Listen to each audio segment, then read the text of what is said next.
सही विकल्प चुनिए। पेपर सॉल्व करते त्रैमासिक पेपर का है, सही विकल्प चुनिए। पहला बोला गया है किसी वास्तविक संख्या का निरपेक्ष मान सदैव होता है। कोई भी वास्तविक संख्या दे रही है उसका निरपेक्ष मान हमेशा कैसा होता है, धनात्मक होता है। जैसे कि -2 है तो -2 का निरपेक्ष मान भी हमेशा क्या होगा, प्लस के दो। ठीक है, जैसे मोड में -3 है तो इसका निरपेक्ष मान भी क्या होता है, प्लस के 3। ठीक है, तो पहले का आंसर अपने पास धनात्मक संख्या होगा। दूसरा है कि px बराबर 2x प्लस 3 है का ग्राफ y अक्ष को किस बिंदु पर प्रतिचित करता है। तो px बराबर दे रखा है 2x प्लस 3। ठीक है, px यानी क्या होता है, y, तो y इक्वल टू दे रखा है 2x प्लस 3। y अक्ष का निकालना है तो यहाँ से x का मान क्या हो जाएगा, 0। y अक्ष के लिए x की वैल्यू क्या होती है, 0, क्योंकि y अक्ष पर बिंदु होता है वो 0, y के रूप का होता है। x का मान क्या होता है, 0। x का मान 0 रखेंगे तो y बराबर 2, x का मान 0 प्लस 3। तो यहाँ से कितना मिल जाएगा अपन को, 0 प्लस 3, यानी कि y इक्वल टू कितना मिल जाएगा, 3 मिल जाएगा। तो y अक्ष पर कौन सा बिंदु हो जाएगा, x का मान तो 0 हो गया और y का मान 0,3 आएगा। तो इसका ऑप्शन सही है, 0,3। यदि दो रैखिक समीकरणों का हल का अस्तित्व हो तो उनके ग्राफ कैसे होंगे। बोल रहा है कि उनके ग्राफ कैसे होंगे, हल का अस्तित्व ना हो, यानी कि हल कब नहीं होंगे, जब दो रेखाएं ऐसी जाएंगी, समांतर रेखाएं हैं, एक दूसरे को प्रतिच्छेद नहीं कर रही है या समपाती रेखाएं नहीं है, इसलिए इसमें कोई भी हल नहीं मिलेगा। इसलिए क्या आ जाएगा, समांतर रेखाओं पर हल का अस्तित्व नहीं होगा। के किस मान के लिए द्विघात समीकरण के मूल समान है। ठीक है, एक द्विघात समीकरण दे रखा है अपने पास, 2x² माइनस का kx प्लस के बराबर 0। यहाँ से अपन को क्या निकालना है, k का मान, मूल कैसे दे रखे, समान। तो पहले तुलना करेंगे किससे, ax² plus bx plus c equal to 0 से। तुलना करने से यहाँ से a का मान 2 आ जाएगा और b का मान -k आ जाएगा, c का मान k आ जाएगा। मूल समान है तो क्या होता है अपने पास, b² माइनस के 4ac बराबर 0 होता है। b का मान है -k का होल स्क्वायर माइनस के 4, a की वैल्यू है 2 और c की वैल्यू है k इक्वल टू 0। यहाँ से आ जाएगा k² माइनस के 4 टू 8, k इक्वल टू 0, यानी k कॉमन ले लो यहाँ से तो क्या बचेगा, k माइनस के 8 आ जाएगा इक्वल टू 0। यहाँ से एक वैल्यू तो आ जाएगी k इक्वल टू 0, दूसरी आ जाएगी k माइनस के 8 इक्वल टू 0। तो k इक्वल टू क्या आ जाएगा, 8 आ जाएगा। यहाँ पर k की वैल्यू 0 पॉसिबल है क्योंकि इस द्विघात समीकरण में कोई फर्क नहीं पड़ेगा, k का मान 0 रख देंगे तो तब भी वो द्विघात समीकरण रहेगा, इसलिए k का मान क्या आएगा, 0,8 आएगा। नेक्स्ट क्वेश्चन अच्छा क्वेश्चन है, एपी के पहले n पदों का योग दिया हुआ है अपने पास, Sn बराबर 5n² है, तो इसका 15वां पद क्या होगा। मैं तुम्हें इसे दो तरीके से सॉल्व कर रहा हूँ, इसका 15वां पद निकालना है। एक तो पहले देखते अपन, Sn बराबर क्या दिया है, 5n²। अगर n का मान 1 रखते तो S1 निकलेगा, क्या जाएगा, 5, n का मान 1 का स्क्वायर यानी कि 5 × 1 कितना आ गया, 5 ही आ जाएगा। S1 का मतलब क्या होता है, पहला पद, पहले पद का योग या पहला पद क्या जाएगा, दोनों एक ही है, 5 आ जाएगा। चाहे अपन पहला पद बोलो या पहले पद का योग बोलो, दोनों एक ही है, तो S1 और A1 का मान क्या आ जाएगा अपने पास, 5 आ जाएगा यहाँ से। और n बराबर 2 रखेंगे तो S2 निकलेगा, n बराबर 2 रखा, 5n² यानी कि 2 का स्क्वायर बराबर आ जाएगा 5, 2 का स्क्वायर 4, 5 चौक 20 आ जाएगा। S2 का मतलब क्या होता है, S2 का मतलब होता है पहले दो पदों का योग, इसलिए S2 बराबर क्या जाएगा, A1 प्लस A2। S2 का मान है अपने पास 20 और A1 का मान है 5 प्लस के A2, तो यहाँ से A2 का मान क्या निकलेगा, A2 का मान क्या निकलेगा, 20 माइनस के 5 दिया जाएगा 15, तो A2 का मान आ जाएगा 15। A2 बराबर क्या आ गया, 15 आ गया। ठीक है, दूसरा अब आगे देखते हैं, A2 का मान कितना आ जाएगा, 15 आ जाएगा यहाँ से। तो अपन को क्या निकालना है, 15वां पद, तो D जरूरत पड़ेगी, तो A2 बराबर क्या होता है, A प्लस D। A2 का मान 15 है, A का मान 5 है प्लस के D, तो यहाँ से अपने पास D बराबर आ जाएगा 15 माइनस के 5, तो D का मान कितना आ गया, 10 आ गया। D का मान 10 आ गया। अब अपन को क्या निकालना है, अगर D का मान 10 आ गया तो देखो डी का मान 10 आ गया तो यहाँ से निकालना है इसका 15वां पद क्या होगा। 15वां पद क्या होता है, ए 15 बराबर होता है ए प्लस के 14d। तो ए का मान क्या है 5 प्लस के 14 और डी का मान है 10। यहाँ से आ जाएगा 5 प्लस के 140, ये आ जाएगा 145। तो इसका जो 15वां पद है वो कितना हो जाएगा 145 हो जाएगा। तो सा ऑप्शन सही है। छठवां क्वेश्चन दिया हुआ है एक एपी का 7वां पद, एक एपी दे रखी है उसका 7वां पद 7वें पद का 7 गुना उसके 11वें पद के 11 गुने के बराबर है। एक एपी दी हुई है उसके 7वें पद का 7 गुना, एक एपी है उसका 7वां पद है, एक एपी है उसका 11वां पद है। तो जो बोल रहा है कि एपी का 7वें पद का तो 7 गुना है, उसके 11वें पद के 11 गुने के बराबर है। 7वें पद का 7 गुना है और 11वें पद के 11 गुने के बराबर दिया होता है। तो 7 ए 7 क्या होता है ए प्लस के 6d, ऐसे 11 ए 11 क्या होता है ए प्लस के 10d। ठीक है, यहां से आ जाएगा 7 ए प्लस के 7 छंक 42d बराबर 11 ए प्लस के 110d। ठीक है, तो दोनों को सर ले आएंगे तो 11 ए माइनस के 7 ए हो जाएगा प्लस के 110d माइनस के क्या हो जाएगा 42d बराबर में क्या जाएगा 0।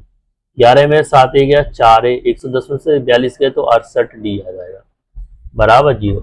4 का भाग दिया तो ए प्लस के 17d मिल जाएगा बराबर 0। तो यहाँ से क्या हो जाएगा ए प्लस के 17d को अपन क्या लिखते हैं ए 18 बराबर 0। ये 18 बराबर क्या होता है ए प्लस 17d, इसलिए इसका 18वां पद क्या होगा 0 होगा। जो क्वेश्चन नंबर 5 है इसमें एक और तरीका था, एस एन बराबर क्या होता है एस एन, यानी इसे इस तरीके से लिख सकते हैं अपन। तो क्वेश्चन नंबर 5 इसमें एक और तरीके से सॉल्व करेंगे तो ए एन बराबर होता है प्रथम एन पदों का योग उसके n माइनस 1वें पदों के योग के अंतर के बराबर होता है। तो अपन को 15वां पद चाहिए तो ए 15 बराबर तो एस 15 माइनस के एस 15 माइनस 1, यानी ये निकलेगा एस 15 माइनस के एस 14। तो क्या दिया था अपने पास क्वेश्चन नंबर 5 में एस एन बराबर 5n स्क्वायर है, तो 5n का मान है 15 का स्क्वायर माइनस के 5n का मान है 14 का स्क्वायर। ठीक है, तो 5 15 का स्क्वायर 225 माइनस के 5 14 का स्क्वायर 196। 5 कॉमन लिया 225 में से 196 गए तो कितने बचेंगे 29, 5 गुणा 29 में 145। तो ऐसे भी अपन इसको निकाल सकते हैं। ठीक है, चलो इसके बाद करते हैं अपन रिक्त स्थानों की पूर्ति। पहला अशून्य अचर बहुपद की घात होती है। अशून्य अचर का मतलब है शून्य को छोड़कर जैसे 2 √2 3 1/7, तो इनकी घात कितनी होती है बहुपद। ये सारे कौन से बहुपद है अचर बहुपद है। तो अचर बहुपद को अपन 3 × x की घात 0 लिख सकते हैं क्योंकि a की पावर 0 इक्वल टू 1 ही होता है। तो 3 × 1 तो ये 3 आ जाएगा। तो कितनी घात होती है इसकी 0। तो शून्य अचर बहुपद की घात होती है 0। एक प्राकृतिक संख्या का अभाज्य गुणनखंडन उसके गुणनखंडों के क्रम को छोड़ते हुए कैसा होता है अद्वितीय होता है। कैसा होता है अद्वितीय। ठीक है, रैखिक समीकरण ax + by + c = 0 का आलेख कैसा होता है सरल रेखा, तो सरल आलेख। दिया समीकरण 2x² - के 4x + 3 = 0 का विविक्त है। तो तुलना करेंगे किससे यहाँ से ax² + bx + c = 0 से। तो a का मान क्या मिलेगा 2 मिल जाएगा, b का मान क्या मिलेगा -4 मिलेगा, c का मान क्या मिलेगा 3 मिलेगा। विविक्तर क्या होता है d बराबर b² - के 4ac। इसमें मान रखते हैं अपन यहाँ से, तो b² यानी कि -4 का होल स्क्वायर माइनस के 4, a का मान 2 c का मान 3, 4 का स्क्वायर 16, 4 दूनी 8 24, 16 में 24 का माइनस, तो विविक्तर का मान कितना आ जाएगा इसका -8 आ जाएगा। अगला क्वेश्चन अच्छा क्वेश्चन है, जैसे अभी किया था अपन ने SN बराबर 5n², ऐसे ही इसको करेंगे। बोला इसका कौन सा पद 164 होगा। मान लेते हैं इसका nवां पद क्या है 164 है, तो ए एन का मान 164 दिया हुआ। ठीक है, एस एन बराबर क्या दिया हुआ है, 3n² प्लस के 5n दिया हुआ है। यहाँ भी n का मान 1 रखा, तो S1 बराबर 3n का मान 1 का स्क्वायर प्लस के 5n का मान 1। तो ए आ जाएगा 3, 1 का स्क्वायर 1 आ जाएगा, प्लस के 5 आ जाएगा। तो 3 प्लस के 5 बराबर क्या मिलेगा, 8। यानी कि S1 बराबर A1 बराबर कितना आ गया, 8 आ गया। n बराबर 2 रखा तो S2 मिलेगा, S2 कितना आएगा, 3n² यानी कि 2 का स्क्वायर प्लस के 5n का मान 2। 2 का स्क्वायर 4 12, 5 दूनी 10, तो कितना आ जाएगा, 22 आ जाएगा। S2 का मतलब होता है पहले दो पदों का योग, यानी कि A1 प्लस A2। तो S2 का मान तो 22 है, A1 यानी पहला पद कितना अपने पास 8 प्लस के A2। तो A2 बराबर आ जाएगा 22 माइनस के 8, 22 में से 8 घटाया तो कितना आ जाएगा, 14। तो A2 बराबर क्या होता है, A प्लस के D। A2 का मान 14 है और A का मान 8 है प्लस के D। तो D बराबर 14 में से 8 गए 6 निकल आएगा ये। तो D का मान 6 आ गया। A का मान पता है, D का मान पता है, तो AN बराबर क्या होता है, A plus n minus 1 into D. AN का मान है 164, A का मान कितना है अपने पास 8 plus n minus 1 into D का मान है 6। 8 को इधर लेकर आएंगे तो माइनस हो जाएगा, तो 164 माइनस के 8 बराबर क्या बचेगा, n माइनस 1 इंटू 6। माइनस करोगे तो 156 आ जाएगा, बटे में क्या बन जाएगा 6 बराबर n माइनस 1। 6 का भाग दिया तो 26 आ गया, माइनस 1 इधर आके प्लस 1 हो जाएगा बराबर n। इसलिए n बराबर क्या जाएगा 27। तो 27वां पद क्या होगा इसका, 164 होगा। 27वां पद 164 होगा। अगला क्वेश्चन है लास्ट 6 नंबर, ए एक्स स्क्वायर माइनस के 2ab बराबर 0 है, तो इसके हल क्या होंगे, यानी कि मूल क्या क्या होंगे। चलो इसके मूल देखते हैं क्या आते हैं। क्या दिया है, ए एक्स स्क्वायर माइनस के 2ab इक्वल टू 0। क्या कॉमन आ रहा है, ए एक्स, यहाँ से x बचेगा, यहाँ से ए एक्स कॉमन आ गया तो 2b बचा इक्वल टू 0। ये गुणनखंड के रूप में आ गया, गुणनखंड के रूप में आ गया तो एक्स बराबर 0 हो जाएगा और x माइनस के 2b बराबर 0 हो जाएगा। तो x बराबर क्या मिला, 0/1। यहाँ से x बराबर क्या मिल जाएगा, 0 प्लस के 2b यानी 2b आ जाएगा। तो x बराबर 1 का भाग 0 में 0 आ जाएगा, x बराबर 2b आ जाएगा। तो जिसके मूल है एक तो 0 है, दूसरा क्या है 2b है। ठीक है, चलो आगे देखते हैं। आगे सत्य सत्य है, तो वर्ग समीकरण के अनेक हल हो सकते हैं। वर्ग समीकरण के सिर्फ 2 हल होती है, तो इसलिए क्या रहेगा ये असत्य है, तो वर्ग समीकरण के अनेक हल नहीं हो सकते। ए और बी का समांतर माध्य क्या होता है, a प्लस बी बटे 2 होता है। दो संख्याओं का जो समांतर माध्य है वो क्या आएगा, a प्लस बी बटे 2 सत्य है।